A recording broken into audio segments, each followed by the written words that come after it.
demandons aux frères grâce d'activer les ventilateurs. Shalom frères et sœurs dans les Seigneurs. Amen. Loué soit le nom de Dieu pour la guérison qu'il m'a accordée. Amen. Et que le Seigneur Jésus-Christ vous bénisse pour vos prières. Amen. Ça va être entendu. Je vais encore relire. Et je voudrais vous rappeler ceci. Chaque maladie est une voie ouverte vers la mort. Et toute guérison est un miracle. Amen. Donc, quand on nous donne des remerciements, ce n'est pas pour que nous soyons indifférents. C'est pour que nous puissions faire de bruit pour glorifier notre Dieu. Shalom frères et sœurs dans les Seigneurs. Amen. Je n'entends pas les voix des bien-aimés frères. Loué soit le nom de Dieu pour la guérison qu'il m'a accordée. Et que le Seigneur Jésus-Christ vous bénisse pour vos prières.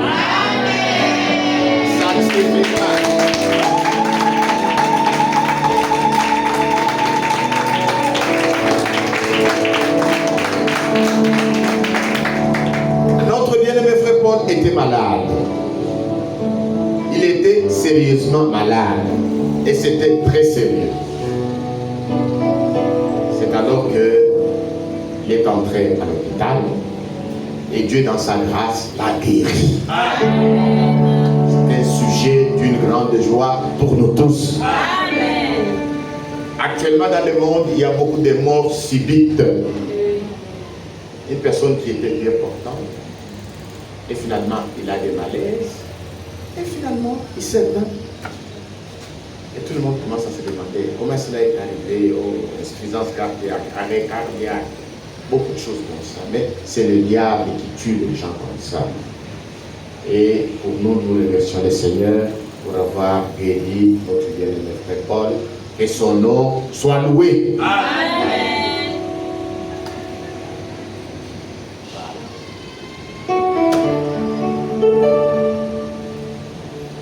Nous chantons les cantiques 30.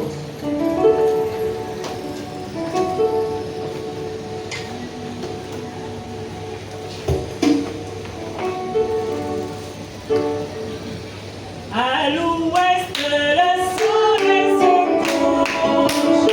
Il arrive à la fin de sa course. Et je vois combien ce temps est là. Sur le pont, le soleil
J'irai dans un monde très froid, sans savoir que par l'amour pour moi, Jésus s'est donné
Dans ce monde pervers et animé, Seigneur, tu m'as cherché, tu m'as cherché, et m'as trouvé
Amen. Nous lirons dans les livres d'Apocalypse pour honorer la lecture de la parole. Je vous invite à vous lever, s'il vous plaît. Apocalypse chapitre 2, nous lisons le premier verset. Écrit à l'ange de l'église de Fer. Voici ce que dit celui qui tient de cette étoile dans sa main droite. Celui qui marche au milieu de cette chandelière d'or. Asseyez-vous, s'il vous plaît. Nous continuons le livre. Je connais tes œuvres, ton travail et ta persévérance. Je sais que tu ne peux supporter les méchants. Et tu as éprouvé ceux qui se disent apôtres et qui ne le sont pas. Et que tu les as trouvés menteurs. Que tu as de la persévérance. Que tu as souffert à cause de nous. Et que tu ne t'es point placé. Amen. Mais ce que j'ai contre toi, c'est que tu as abandonné ton premier amour. Souviens-toi donc d'où tu es tombé. Répands-toi et pratique tes premières œuvres. Sinon je viendrai à toi. J'ôterai ton chandelier de sa place, à moins que tu ne te répandes. Tu as pourtant ceci. C'est que tu hais les œuvres de Nicolaïte, œuvres que je hais aussi. Et celui qui a des oreilles entende ce que l'Esprit dit aux églises. À celui qui vaincra, je donnerai à manger de l'arbre de vie qui est dans les paradis de Dieu. Amen. Incline nos têtes et je vous prie. Adorable Père Céleste, nous venons à toi après avoir lu cette parole.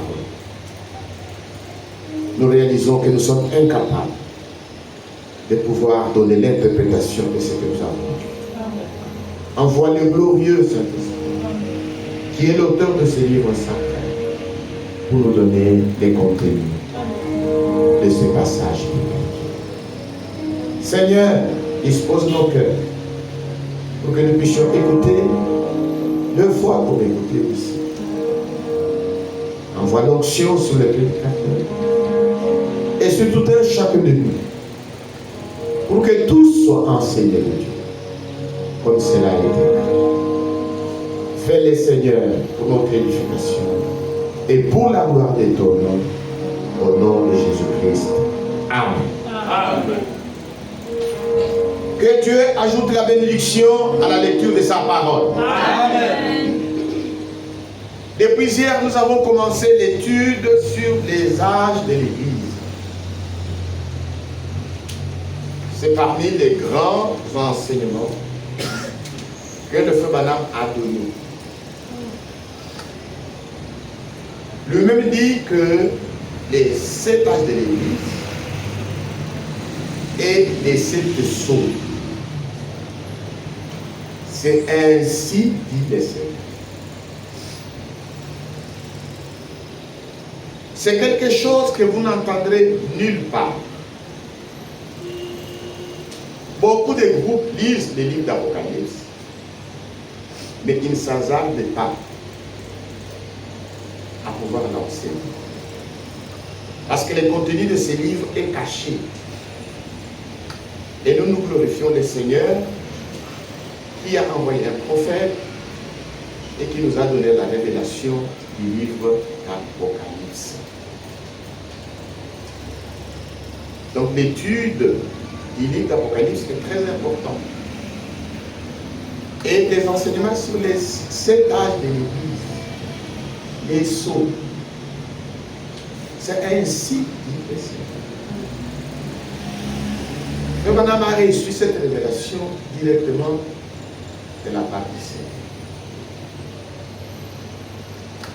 Nous avons vu le premier livre, le premier chapitre du livre d'Apocalypse. La révélation de Jésus-Christ, la vision de Patmos. Dans le premier chapitre, le Seigneur révèle la divinité suprême de notre Seigneur Jésus-Christ. Il est apparu à Jean dans l'île appelée Patmos pour lui donner la révélation du livre d'Apocalypse. Il lui a été demandé d'écrire, c'était un homme, ce qu'il voit, ce qu'il entend, et de les envoyer aux 7 églises qui sont en Asie mineure. Ces églises ont été choisies à cause de leurs caractéristiques. Mais en réalité, Ces églises sont des époques par lesquelles l'Église doit passer. Du premier âge de l'Église jusqu'au dernier. Et le dernier âge, c'est le 7e âge de l'Église. Et dans le premier âge de l'Église, c'est l'Église d'Éphèse qui a été choisie.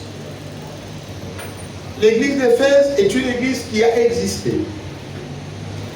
Éphèse est une église, est une ville d'Asie mineure. L'Asie mineure correspond à ce qu'on appelle actuellement la Turquie. Il y avait une assemblée, il y avait des frères et il y avait des sœurs. Mais Éphèse signifie relâcher, se relâcher, rétrograde. Amen. Laisser aller. Ce que signifie le mot Éphèse. Se relâcher, rétrograde, laisser aller. Qui a été le messager à l'église d'Éphèse? Le messager à l'église d'Éphèse, c'est l'apôtre Paul.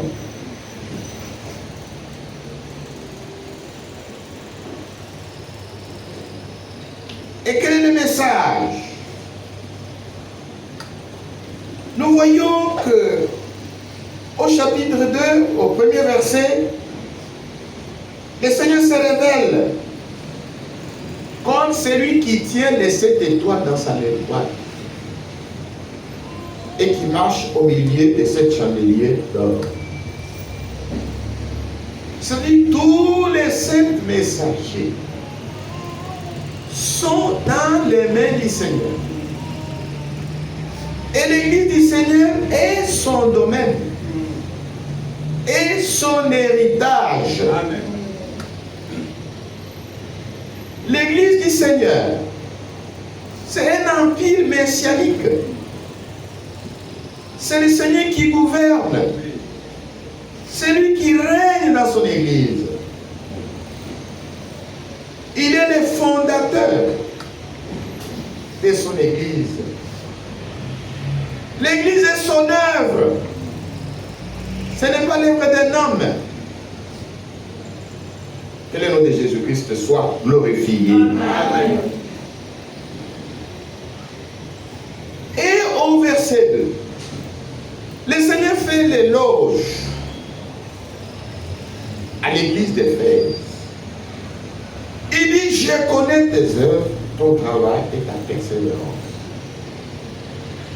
Je sais que tu ne peux supporter le méchant, que tu as trouvé ceux qui se disent apôtres et qui ne le sont pas, et que tu les as trouvés menteurs. C'est-à-dire, dans l'église d'Éphèse, déjà, au début de l'église, il y avait des méchants au sein même de l'église. Et vous verrez que nous allons poursuivre ces méchants-là. Tout au long des actes de l'église. Pourquoi? Il y avait des méchants au sein même de l'église. Parce que chaque réveil a toujours produit deux jumeaux. C'est pourquoi il y avait même des méchants au sein de l'église. Lorsque nous allons dans le livre de Genèse, nous trouvons les premiers couples. Adam et Ève. Un couple béni directement par Dieu lui-même. Mais à la première naissance, 2 jumeaux, Caïn et Abel. Ils étaient des jumeaux. L'un venait du serpent.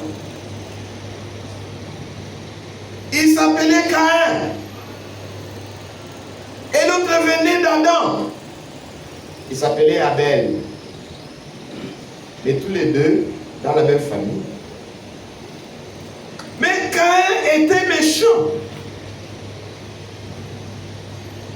C'est pourquoi il manifesta sa méchanceté en tuant son frère. Caïn était du malin. Caïn était de l'ennemi. Oui. Donc ne soyez pas étonnés. Et chaque fois qu'il y a un réveil, il y a la présence aussi de deux jumeaux. Nous arrivons dans les couples d'Isaac et Rebecca. Isaac, pour épouser, il n'est pas parti lui-même chercher une épouse. C'est l'ange de l'Éternel qui lui a trouvé cette épouse. Amen. Son père Abraham, qui était déjà vieux, qui détenait les promesses, demanda au serviteur le plus ancien de sa maison, Eliezer. Il dit, tu vas retourner dans ma patrie. Et là, il va me trouver une épouse pour mon fils. C'était une mission difficile. Eliezer dit, mais c'est difficile. Il dit, le Seigneur que je sers enverra un ange. Amen. Eliezer partit jusqu'à l'entrée de la ville. Comme la mission était délicate, Eliezer fit une prière. Il dit, Seigneur, je suis ici, tout près d'un puits, où les filles des hommes viennent puiser. Alors, toi envoie ton ange. Et fais en sorte que la fille à laquelle je demanderai de l'eau à boire accepte également de brûler tous les champs.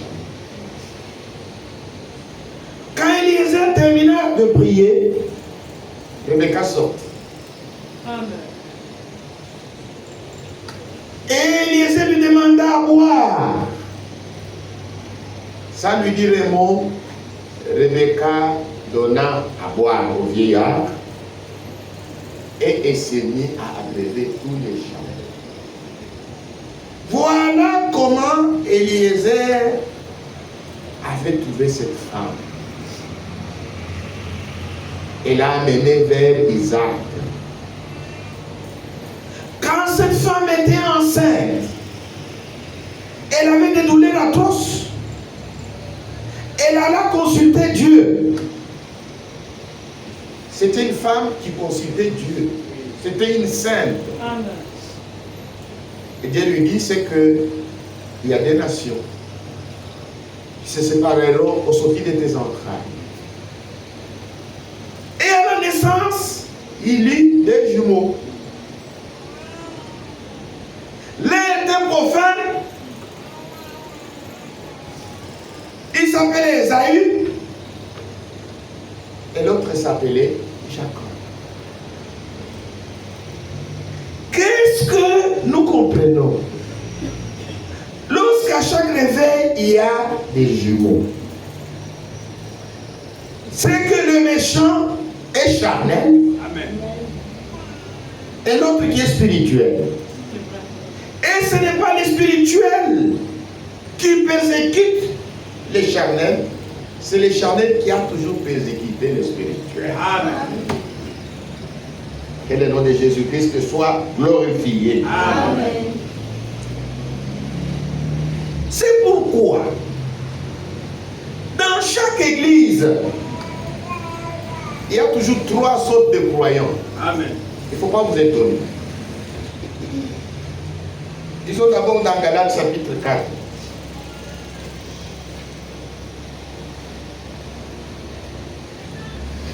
Galates chapitre 4, verset 28.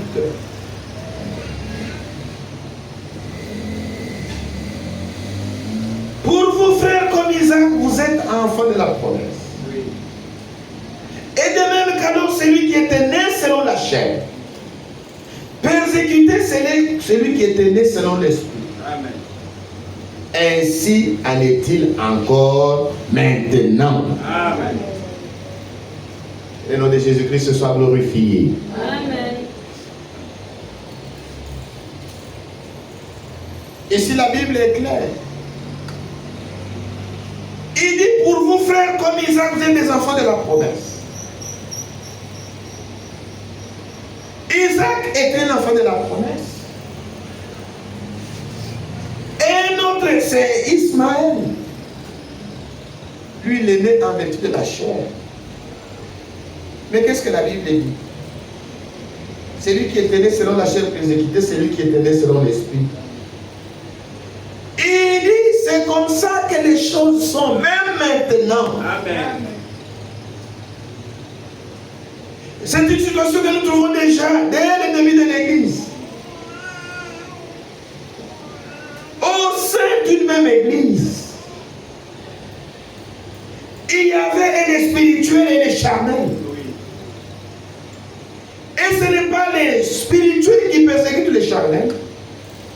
C'est les charnels qui persécutent toujours les spirituels. Amen. Mais les chrétiens dans l'église d'Éphèse ne supportent pas les méchants. Oui. Alléluia. Amen. Et pour ça, les seigneurs le louaient hautement. Amen. Même dans les Saintes Écritures, il est écrit ôtez le méchant du milieu de vous. Amen. Si dans l'église, quelqu'un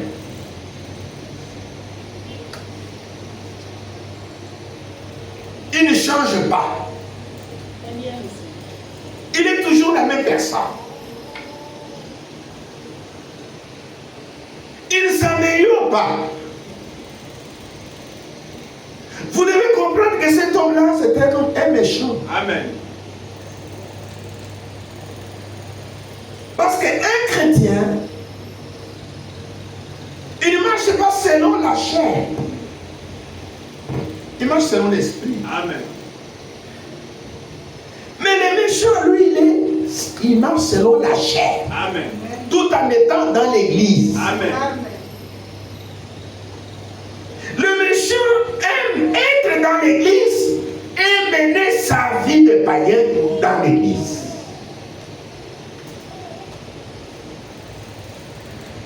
Et le Seigneur fait des éloges aux chrétiens de la première église. Et il ne supporte pas les méchants.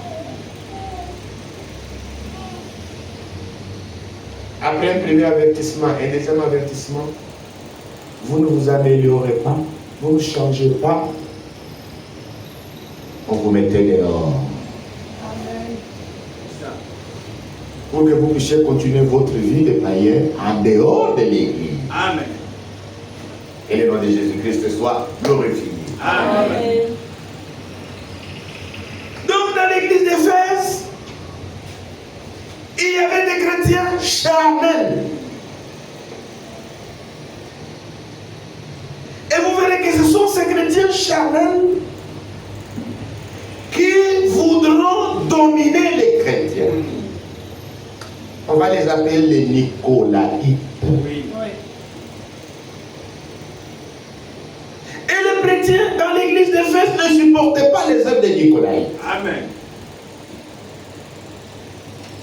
Les chrétiens charnels aiment avoir toujours la première place dans l'église.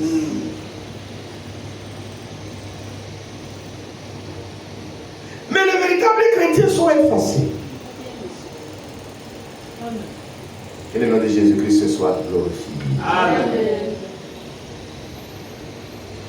Les chrétiens charnels souffrent de la maladie des grandeurs, la folie des grandeurs. Et vous verrez que ces gens-là ont fait souffrir beaucoup de disciples. Les disciples ont souffert à cause des méchants, que Paul a appelé plus tard des loups, qui n'épargnent pas les troupeaux. Et les seigneurs louent les chrétiens. les chrétiens d'Éphèse. Les chrétiens d'Éphèse ne supportaient pas le méchant.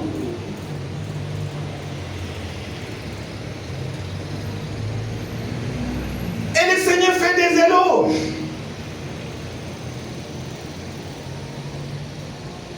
Je connais tes œuvres, ton travail et ta persévérance. Je sais que tu ne peux supporter le méchant. Ces méchants étaient dans l'église. Amen. Comme je l'ai dit, chaque réveil produit toujours des jumeaux. Comme dans le premier couple, il y avait un Caïn et un Abel. Caïn était charnel. C'est lui qui persécuta Abel qui était spirituel. Il les persécuta et même les tua. Les patriarches Abraham avaient des enfants. L'un né selon la chair, Ismaël. Isaac né selon la promesse. Ce n'est pas Isaac qui persécutait Ismaël. C'est Ismaël. Rebecca et Isaac. Deux enfants. Ésaü et Jacob. Ésaü persécutait Jacob. Ainsi, dans l'église d'Éphèse, il y avait deux groupes de croyants. Il y avait des chrétiens réellement nés de nouveau. Amen. Qui craignaient Dieu, qui étaient remplis du Saint-Esprit et qui marchaient selon l'Esprit. Amen. Et il y avait aussi des méchants, c'est-à-dire des chrétiens qui se sont joints seulement à l'Église. Nous ne devons pas nous joindre à l'Église. Nous devons naître de nouveau. Amen. Si quelqu'un est né de nouveau, il peut comprendre le royaume de Dieu. Amen. Il ne peut même pas entrer dans le royaume de Dieu. Donc, dans l'église du Seigneur, on n'y entre pas par adhésion, mais l'on est. On entre dans l'église du Seigneur par la nouvelle naissance et le baptême du Saint-Esprit. Amen.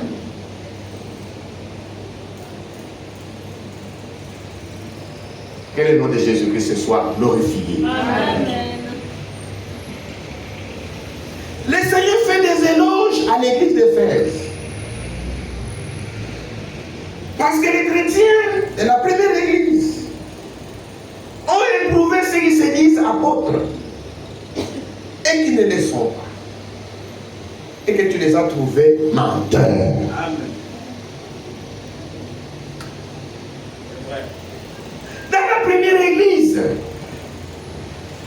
les chrétiens ramenaient chaque chose aux Saintes Écritures. Amen. C'est de cette façon que les premiers chrétiens pouvaient connaître qui sont les vrais apôtres et qui sont les faux apôtres. Actes des Apôtres, chapitre 17, verset 11.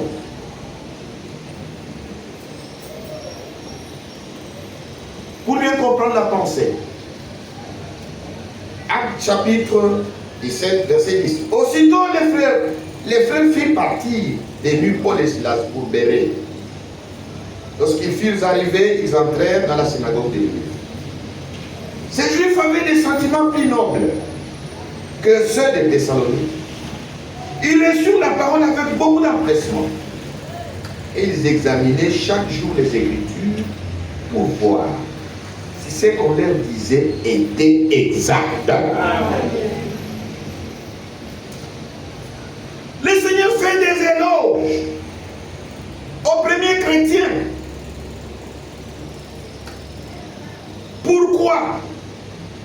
Parce qu'ils ont éprouvé ceux qui se disent apôtres et qu'ils n'étaient pas. Amen. Ils ont trouvé que ces gens étaient des menteurs. qu'ils ont éprouvé? C'est parce que les premiers chrétiens ramenaient chaque chose Aux Saintes Écritures. Amen. pour connaître les vrais enseignements. Pour faire la différence entre le vrai et du faux. Il faut ramener toutes choses à la Bible. Amen. Amen. Amen.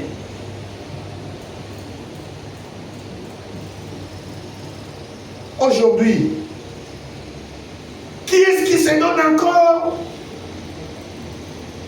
la charge de ramener tout ce qui se fait dans les églises à la Bible? Personne. Quelqu'un se lève de bon matin, Il dit, je suis prophète. et les gens commencent à les suivre. Il fait des consultations, il fait payer des consultations. Il donne de l'huile aux gens, les gens boivent de l'huile. Les autres, ce sont des jus. Il donne des jus à boire, les autres, ce sont des pommes. Qui fait encore comme les béréens Vraiment. pour ramener chaque chose à ce qui est écrit.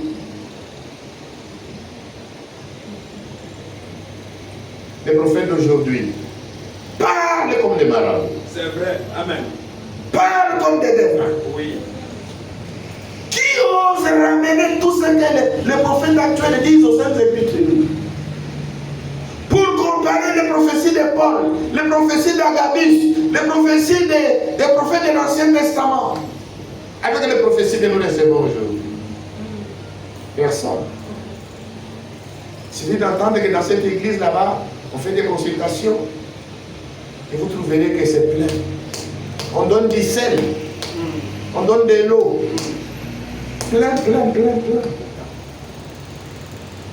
mais les premiers chrétiens dans la première église, et c'est la première église qui doit être le modèle De chaque véritable église. Amen.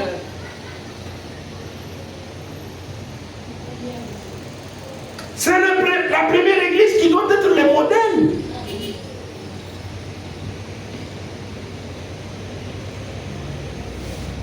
Si vous voulez avoir une conduite, l'enseignement, l'ordre, tout, ça doit concorder avec ce qui s'est passé. Dans la première église apostolique. Amen. Amen. Que le nom de Jésus-Christ soit glorifié. Amen. Et nous continuons.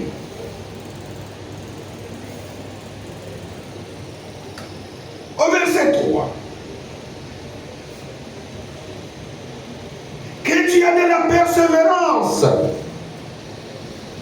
que tu as souffert à cause de mon nom, Que tu ne t'es point lassé. Amen. les premiers chrétiens avaient de la persévérance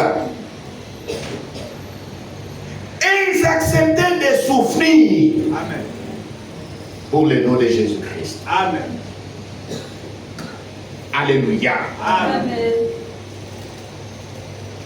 ils acceptaient de souffrir pour le nom de Jésus-Christ. Aujourd'hui, les faux prophètes d'aujourd'hui, les prédicateurs d'aujourd'hui prêchent la prospérité. Prêchent le bonheur. Prêchent la richesse.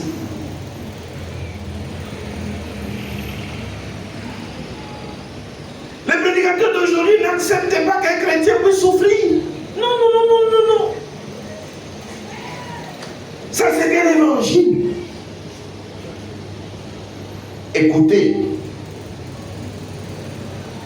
dans l'église d'Éphèse, le modèle de ce que doit être l'église.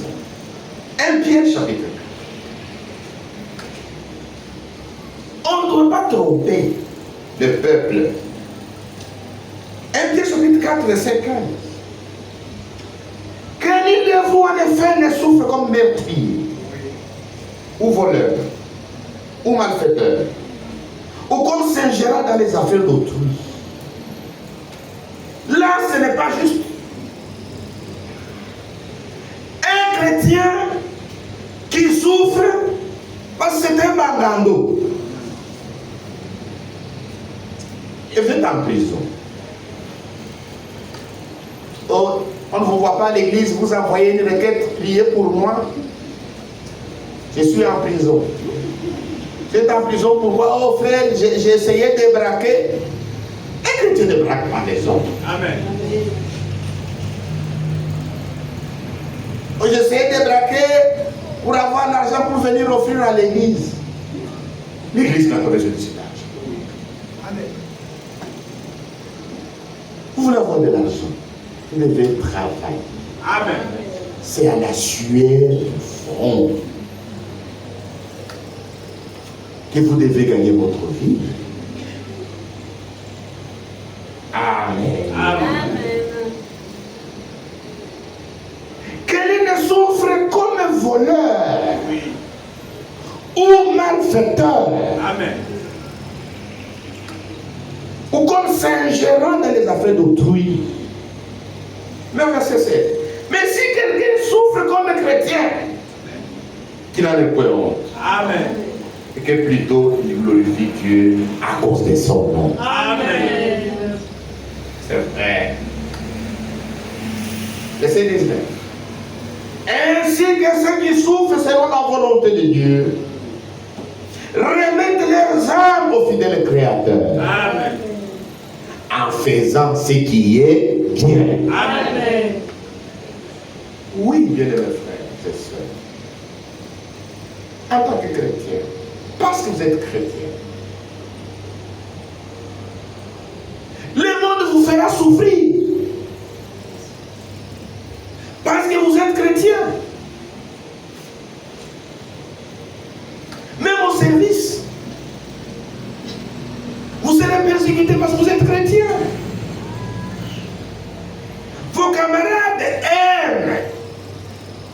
Quand vous êtes aussi dans votre chambre, parler des femmes, des prostituées. Mais quand toi, tu ne parles pas de cela, tu deviens l'ennemi. C'est vrai. Vérité. Quand toi, tu leur dis, mais écoutez, mes amis, nous devons nous approcher du Seigneur. Non, toi aussi. Au service, ils aiment quand vous sortez tous, vous allez directement au bar. Les jours de la paix, au lieu d'aller à la maison, vous sortez directement, vous allez au bar. Vous commandez plusieurs casiers. Là, on vous applaudit, vous êtes un bon. Mais après la paix, vous allez directement chez vous. Tout le monde va vous aller. Que le nom de Jésus-Christ soit glorifié. Amen. Vous devez accepter de souffrir comme un chrétien.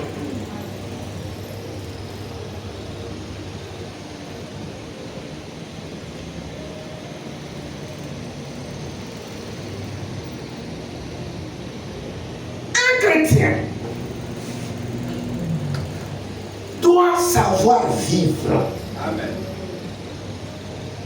dans la disette C'est vrai. Amen. et même dans l'abondance. Amen. Aujourd'hui, les chrétiens n'acceptent pas la disette. C'est vrai. Si elle a disette chez lui, c'est le blocage. Prophète, venez un peu les consulter. Le prophète vient, il prie des phrases, il commence à parler en langue. La vérité. Et non, c'est votre oncle, c'est votre tante. C'est ça qui amène le blocage. Mais écoutez un grand prophète comme Paul, un grand apôtre comme Paul. Lui, il parle. Comment il vivait, un grand chrétien comme Paul. Philippiens chapitre 4. Verset 12. Ce n'est pas en vue de mes besoins que je dis cela. Car j'ai appris à être content. Amen. De l'état où je me trouve. Amen. Que le nom de Jésus soit glorifié. Amen. Un chrétien doit être content de l'état où il se trouve. C'est vrai. Amen. Je sais vivre dans l'humiliation. Et je sais vivre dans l'abondance. Amen. C'est vrai. Il peut arriver que tu sois dans l'abondance. Oui. Tu dois glorifier le Seigneur pour cela. Amen. En tout et partout, j'ai appris à être rassasié et à avoir faim, à être dans l'abondance et être dans la disette. Amen. Je puis tout par celui qui me fortifie. Amen. Et le nom de Jésus-Christ ce soit glorifié. Amen. Paul dit, j'ai appris à être content de l'état dans lequel je me trouve. S'il arrive que je n'ai pas de bons vêtements, il n'y a pas de problème, c'est pour un temps. Amen. Mais je ne veux pas jalouser celui qui a mis les bons vêtements. Alléluia. Ça. Et le nom de Jésus soit glorifié. Amen. Je sais que si aujourd'hui je manque de la nourriture, ce n'est pas pour tous les jours. C'est un temps seulement de misère. Le Seigneur se souviendra de moi. Et je serai dans l'abondance. Amen. Ce n'est pas un sorcier qui a fait ça. Il peut arriver que je manque du travail. Ce n'est pas un sorcier qui a fait ça. C'est un temps. Ça va passer. Le chômage n'est pas éternel. Amen. Tout comme le travail aussi n'est pas éternel. Amen. C'est vrai. Alléluia. Amen. Paul dit, je sais vivre dans l'humiliation. Je sais vivre dans l'abondance. En tout et partout, j'ai appris à être rassasié et à avoir faim, à être dans l'abondance et dans la disette. Que le nom de Jésus-Christ soit glorifié. Amen. C'est vrai. Romains, chapitre 8, verset 35. Qui nous séparera de l'amour de Christ? Sera-ce la tribulation, ou l'angoisse, ou la persécution, ou la faim, ou la nudité, ou les périls, ou l'épée? Verset 37. Mais dans toutes ces choses, nous sommes plus que vainqueurs Amen. par celui qui nous a aimés. Amen. C'est vrai. Des Thessaloniciens.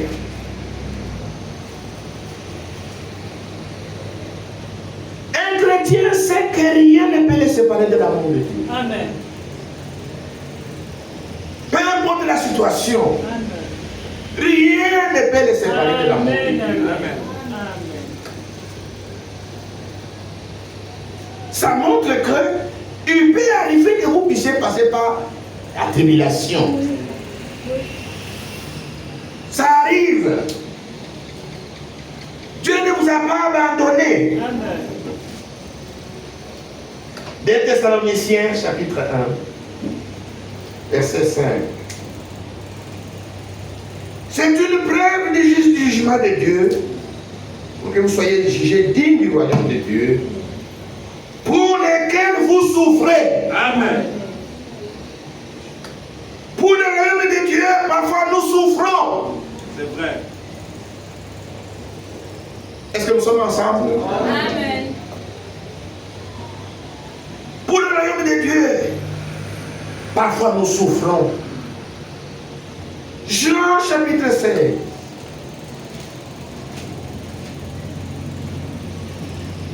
Et c'est 33. Je vous ai dit ces choses afin que vous ayez la paix en moi. Amen. Vous aurez des tribulations dans le monde. Mais prenez courage. Amen. J'ai vaincu le monde. Amen. Les tribulations. Ce sont des difficultés. Les tribulations. Les synonymes de tribulation, difficultés. Les tribulations, synonyme de tribulation, difficulté, Amen. tourment moral. Vous aurez des tribulations dans le monde. Amen. Qu'est-ce que Jésus a dit? C'est un blocage. Allez chez le prophète pour la consultation. Prenez courage. Amen. J'ai vaincu le monde. Amen.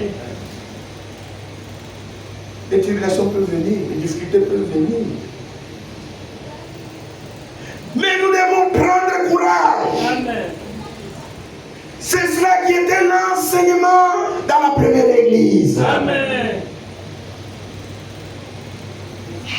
Actes des apôtres, chapitre 14, verset 22.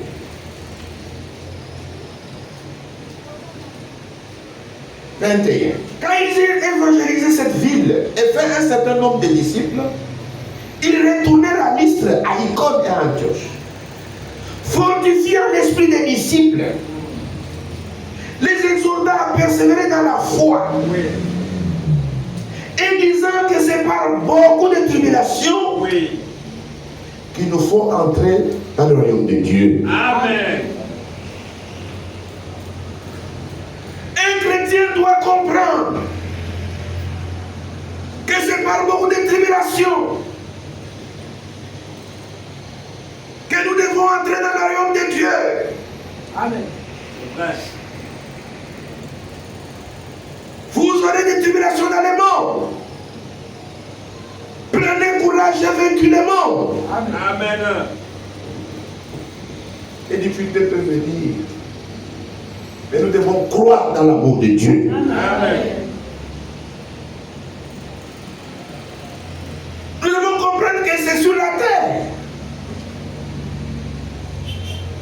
La terre n'est pas un lieu de repos. C'est vrai. Il peut arriver que nous avons la joie.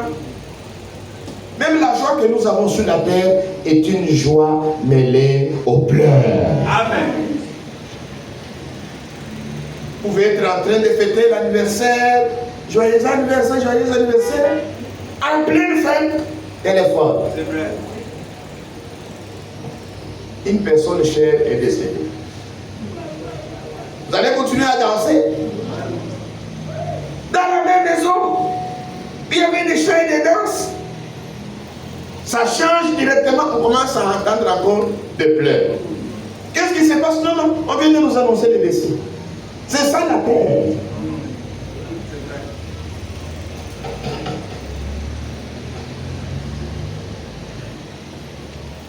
Un Thessaloniciens.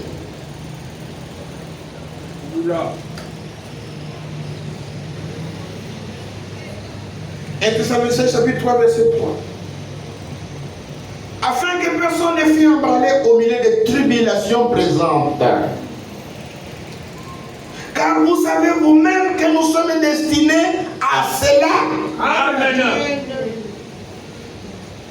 Oui. Personne ne doit être emballé au milieu des tribulations présentes. Pourquoi vous ne venez pas à l'église? Oh, je passe par des moments difficiles. C'est pendant les moments difficiles que tu dois plus te rapprocher du Seigneur. C'est quel christianisme? Vous croyez dans quel christianisme? Qui vous a dit que Lorsque vous avez des difficultés, il faut abandonner l'église. Ça, ce n'est pas le christianisme. debout, nous sommes debout. C'est pourquoi vous ne nous voyez pas à l'église. Vous pensez qu'en étant debout, vous aurez une solution? Pas du tout. Les psaumes disent, le malheur atteint souvent les justes. Oui. Mais Dieu l'en délivre toujours. Le malheur atteint souvent les justes, mais Dieu l'en délivre toujours. Amen. Devant les difficultés, vous devez comprendre que Dieu fera une voie de sortie. Amen. Fera une voie. Il va tracer une voie. Amen. C'est pourquoi il est Dieu. Amen. Amen. Quand les difficultés arrivent, vous devez toujours savoir que Dieu fera une voie. Amen. Il y aura une voie de sortie. Amen. Pour ce soir, que Dieu vous bénisse. Amen. Je vous invite à vous lever dans votre prière. Demandons à Dieu de fortifier notre foi, Amen.